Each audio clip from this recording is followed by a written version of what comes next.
What if the most radical thing you did this year wasn't a new habit, a new routine, or a new goal, but simply deciding that you were enough?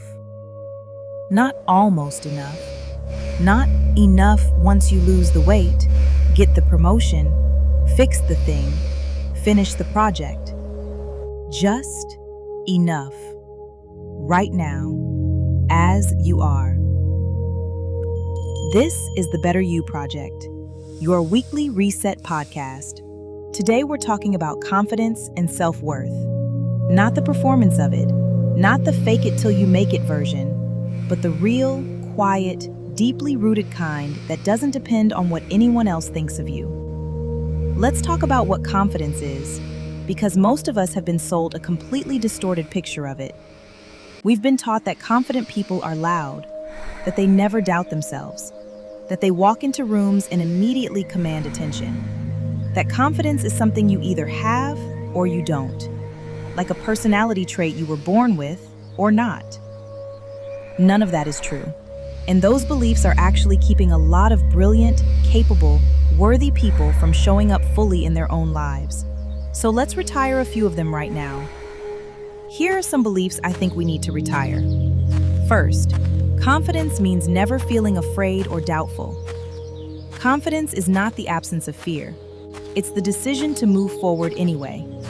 Every person you admire for their confidence has felt fear. They just didn't let it have the final word. Second, you have to achieve something before you can feel confident. Confidence built purely on external achievements is fragile. It rises and falls with your results.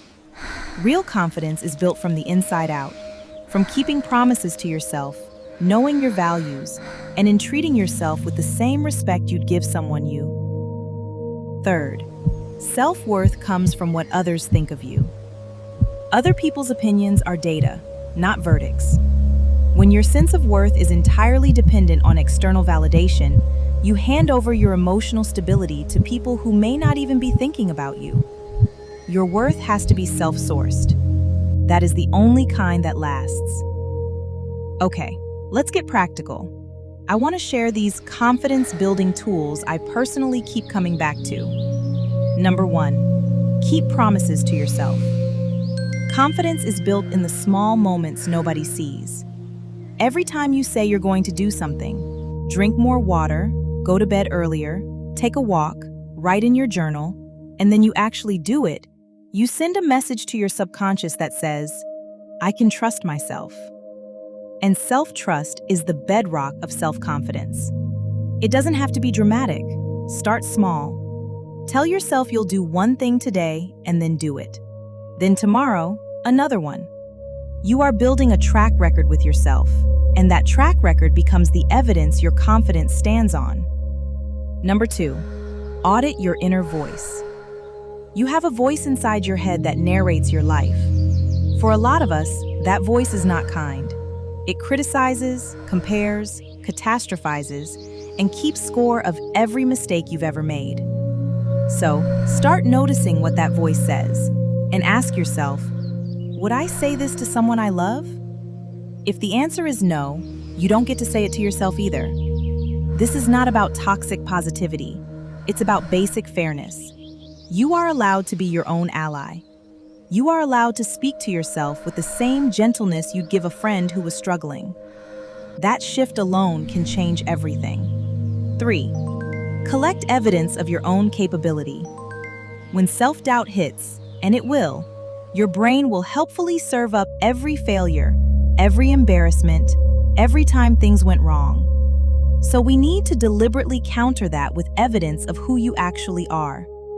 Start a wins list. Not just big achievements, but small ones too.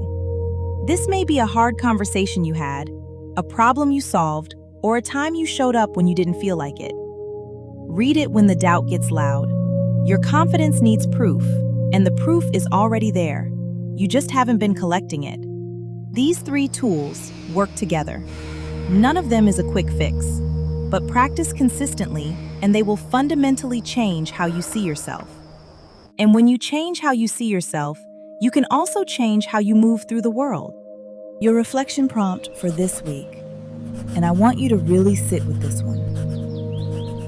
What is one story I've been telling myself about who I am? And is that story actually true? Or is it something I inherited from someone else? Write it out. Be honest. Be gentle. Because the stories we tell about ourselves become the lives we live. And you have more power over that narrative than you've been led to believe. Let's end this episode with our affirmations, one last time with everything you've got.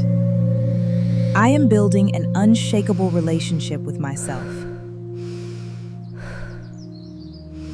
I choose to be my own greatest ally, starting today. My confidence doesn't come from being perfect. It comes from knowing I can handle whatever comes. I am worthy. I have always been worthy. Nothing needs to change for that to be true. Share this episode with someone who you care about. Leave a review if this show is adding something to your life. It genuinely helps more people find this space. And come back next week, because we are just getting started. Once again, this is the Better You Project. Go be the person you've been waiting to become, because I promise you, that person is already in there.